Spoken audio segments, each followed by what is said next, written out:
We're on. Okay. Here we go. Go ahead, Phil. We You're on. got this. All Thanks, man. right, all right. So let's start all over. All right, I'm Phil. I'm an alcoholic addict, person in recovery, all the above. So to give you a little bit of a backstory on me, growing up, the three most influential men in my life were all three alcoholics, and we all lived right next door to each other. My dad, my grandpa, and my uncle were all three alcoholics. Uh, so I got to witness a whole lot of crazy stuff going on around me. I got to witness my uncle and dad rolling around in the front yard late at night fighting because they were both drunk and arguing, and to see my grandpa come out all also lit and with a gun, putting a 9 millimeter to their heads, threatening to blow one of their heads off. That was my norm. Um, so it wasn't a shock that I would venture into different things. I smoked my first joint, I think around at 14. I had my first try of an alcoholic substance at 15. It was at a friend's house down the road from me. We used to walk trails and behind my house to and led out to his garage, and his dad had homemade wine. And so that was my first trip with an alcoholic substance. Was then, well, later on, I get into school, and of course, that was the norm, right? Partying with your friends on the weekend and stuff like that, or at least that was what it was for me. And I never really fit in anywhere, so that was kind of like my thing. That's how I fit in. I would drink with everybody, and it seemed like it gave me the courage to be somebody I really wasn't. And but it was all for fun at first, and I think I read in the book where, not everybody's born an alcoholic. Sometimes you cross a certain line that you can't step back across. And that's where my life went. I eventually crossed a line that I couldn't go back across. Uh, so going through school, I did the whole party on the weekend thing. And then after I got out of high school, my girlfriend was pregnant, so I ended up marrying her because I thought, that was the right thing to do. And we moved to a different town, and my next door neighbor was he liked to drink on the weekends, so we became real good friends. And it started out, we just drink every now and again together, and it was like it wasn't even every weekend at first, and then it was like every weekend, or at least one day of the weekend. Then it was the whole weekend. It was like almost every day. So it's like, and even then I didn't really recognize that I had a problem. I was just drinking. That's all I thought of it as. It was just I was just drinking, wasn't no problem. So anyways, later on in life, the alcohol thing kind of backed down a little bit. I stopped drinking as much. Still drink every now and again, but my one of my brothers introduced me to a whole different thing. We worked at the same job factory together in Henderson, and I would pick him up every night to take him to work, and he introduced me to meth. So right off the first try of that, I fell in love with it like instantly. It was like Phil found the missing part of Phil's life. And of course we were doing this every day. Like every day I pick him up, we would do it at his house, we would do it at work, just every day. And I never had to pay for it. So that's why it was so easy to do it. And I remember telling myself that if I ever felt like I needed it so bad that I bought it, that I would be done with it. So one night I go to work, and I was really, really feeling like crap. And I knew a guy at work that actually sold it. So I went up to him and said, "Hey, man, hook me over 25." So he did. So I go to the bathroom. I got me a foil and a hitter, and I've got my lighter out, and I'm about ready to put this lighter to it. And I remembered that promise that I made myself. I was like, all right, once this is over, I'm done. So I finished that out, and I literally was successful in putting it down and leaving it alone. Like, put it down cold turkey, never did it again. So moving on, 13 years later, I'm in construction now. I've been through two marriages, and I'm in construction on the road doing concrete work.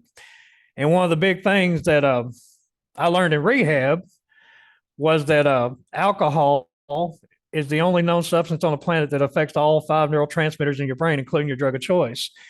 I didn't know this. So, anyways, as a construction worker, one of the big things that construction people like to do is drink, when they get in from the job at the end of the day. So I got to drinking with the guys. This is when my alcohol started going again. Well, they paired us up in twos in each hotel room. And I remember this one gentleman they paired me with. His name was Jeff. And to, he kind of looked like an overweight version of Gargamel from the Smurfs. I ain't going to lie. He was kind of crazy looking. But, anyways, he was sleeping in his bed and I was awake. And I seen something that fell out from under. I had a conversation with him, asking him if he did any kind of drugs or anything like that. And he said no. And then later on, as he's asleep, I see this piece of foil laying on the floor next to his bed. So I go over and I pick it up and I open it up and guess what's in it? Exactly what you would think was in it. So I put it back. I kind of wake him up and I was like, "Hey, Jeff, this fell out from under your pillow." And he looks at me and I looked at him. He said, "You want to do it?" I said, "Fuck yeah." That was my manipulation, like getting in the door. So we started doing that. And then now that addiction that I put down 13 years prior was going again, and this time it was wide open.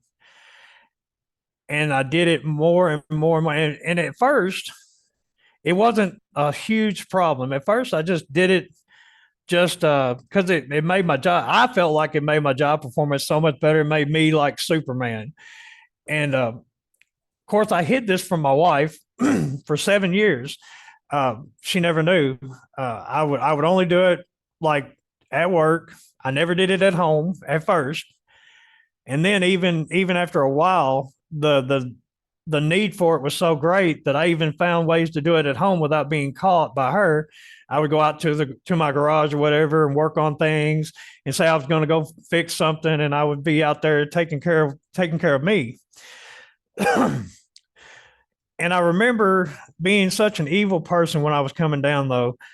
I would say such hurtful things to her and just literally break her down and make her cry. Then go out to the garage and get my fix, and then go back in and be the most apologetic, sweet person on the planet. Oh, honey, I'm sorry, it'll never happen again. But let me come down and have none, and it would happen all over again. It was like a big vicious cycle, going down, saying hurtful things, going back up, apologizing, rinse and repeat, that kind of thing. So as it would happen, eventually I got mixed up with some really, really rough people. And the kind of people that if you don't do as they want you to do, they will tell you that some harm could come to your family. Now, whether they were being truthful or not, I don't know. But I believed them, and that was all it took for me. So I remember I had to take my wife's car because I then got into a point where I was going to Louisville and picking up 5-6 pounds and bringing it back, and had another guy on another county on the other side want me to hook up with him and do another 5 pounds. I mean, I was that guy. And so my wife, in fear of her life, she put an EPO out on me. So I've done lost my family, done lost my job. The only thing I have going for me is my car and my drug family. And, your drug family's not always going to be there for you, or at least they say they will. But when they say they're on their way, they never are on their way unless you have something that they want. I was that guy too. So I know what that was like. I was your friend. If you had what I wanted, I would be your friend. But if you didn't have what I wanted, I didn't have any time for you. And so, anyways, I finally decided, because my brother and sister-in-law were recovering addicts, and they were telling my wife, "Hey, he's on something. He's on something." And she's like, "No, he just quit eating bread and quit drinking pop." The truth of the matter was I quit eating, period. And but I let her fight those battles for me. It was kind of enabling me. I let her fight those battles for me. Well, I eventually decided to come clean and admit to them. So I arranged a meeting at my aunt's house. And so I met with my brother-in-law, sister-in-law, my wife, and my aunt. And so I sat at my aunt's got the sectional couch, and I remember the setting real well. I sat at the sectional part that was closest to the front door. Because if shit goes sideways, I want my quick means of escape, right? So I sat at the one end closest to the front door. My brother and sister-in-law are in the curve of the sectional. My wife is at the other end, and my aunt's sitting in a chair next to her. And I'll never forget, this was the first time I had ever seen true heartbreak. You see people's feelings hurt all the time, but I actually got to see true heartbreak this day because I admit, I said, yeah, I'm addicted to meth. And then to see the look on my wife's face and the tears just start coming down, it just totally killed me to see her like that. And so immediately everybody's like, you need to go to rehab. I'm like, you can't make me. Now, that's not to say that I didn't agree with them. Half of me, part of me was like, yeah, I do need to go. The other part's like, you can't make me go. So I spent the next couple of days really thinking about it. Here I've done lost my job, done lost my home, done lost my family. I've got nothing else left to lose but my life, right? So I decided, and my brother-in-law had told me about a 28-day program that he went through that he recommended. So I woke up one morning and I started researching these different ones that he was talking about. And this one the very first one I called was the Fuller Center in Mayfield. And we had the phone consultation or whatever, and it went well. So I called my brother-in-law and told him about it. He said, yeah, that's the one I was talking about. So I was like, all right. So I arranged a face-to-face. So I was supposed to go in the next morning at a certain time. I think it was 11 o'clock. So, of course, what do we alcoholics and slash addicts have to do? We got to get that last one in, right, before we decide to give it up. So that's what I did. I had to get that last one in that night. And so by morning, I had fallen asleep and I woke up late. So I've got to make an hour. It's a little better than an hour drive to get to this place. Two of my tires are low on my truck, so I had to go stop at a gas station and fill them up. So that made me even further behind. So I called this guy that I'm supposed to be going to see, and I explained to him my situation. Hey, look, I'm on the road. I'm on my way. My GPS showing I'm going to be about 45 minutes late, but I'm on my way. And he's like, well, I'm sorry. There's nothing I can do for you today.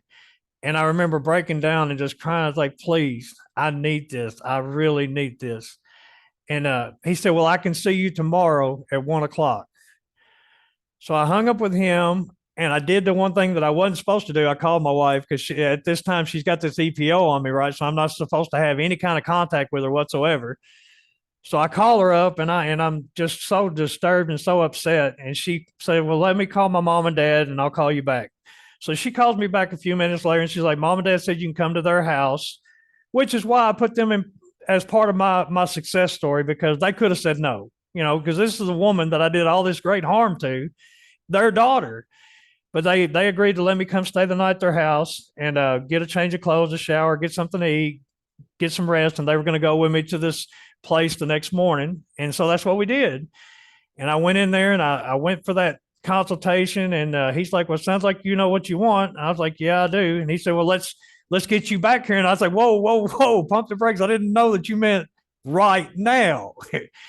But that's exactly what we did. So I ended up going through this 28-day program. And then afterwards, I remember one of the people from Centerpoint, the long-term facility, just about a 30-minute drive down the road, would come and give speeches to the people in the 28-day program, promoting them to go to the long-term. And one of them, I kept hearing people say, you need to go to Centerpoint. You need to go to Centerpoint. And I thought, what if these people see something I don't? What if I get out here and I mess this thing up more than I've already messed it up? So I decided to go to long-term. And so I went through the 6-month program at Centerpoint. And even after I got done with that, I stayed another month to alumni and get my silver chip. Because initially, whenever I got into rehab, my motive wasn't even the right one. I wasn't even getting in there to actually get clean and sober. It was more about getting the family back, right? Because I was like, if I do this, they'll welcome me with arms running wide open, right?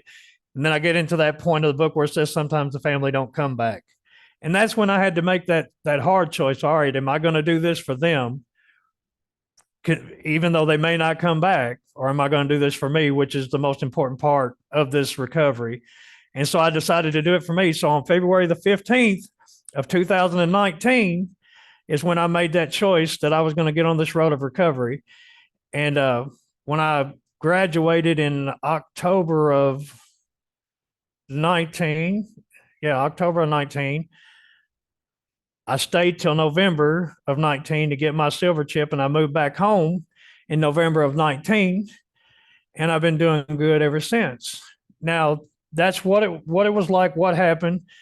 What it's like now, I would be lying to tell you that my life is perfect, because it's not. I'm going through a separation right now, and it's been hard. It's been real hard on me. It's been hard on my sobriety, extremely hard on my sobriety, because I've been hanging by a thread every day that I've been away from my daughter. But I don't know. It's like my daughter is that one thing that I keep thinking about that keeps me from making that bad choice. I don't know. It's crazy, because you're not supposed to do it for anybody. You're supposed to do it for yourself, and clearly your family can be a motivation. But my daughter is my world. I spent too much time in addiction, and walked out of kids' lives, and didn't deserve to be called a dad. I was that bad of a person. I didn't deserve that title of father or dad or anything. But now I do. I'm doing the dad thing. I'm doing the father thing, and I'm loving every minute of it. And I'm not going to trade my daughter for my sobriety. And that's what keeps me going strong each and every day. And I'm thankful for that. I'm thankful for these rooms. I'm thankful for everybody in this room, because had I not found an all night place, I don't know where I would be right now. I might be dead. I might be in another recovery center somewhere, or I might just be ripping and running. All I know is this room and these people in this room have helped me greatly. And I really appreciate that. And thank you guys for showing up to hear my story. And that's pretty much all I got. Well, thank you so much for that, Phill. That's a great story, and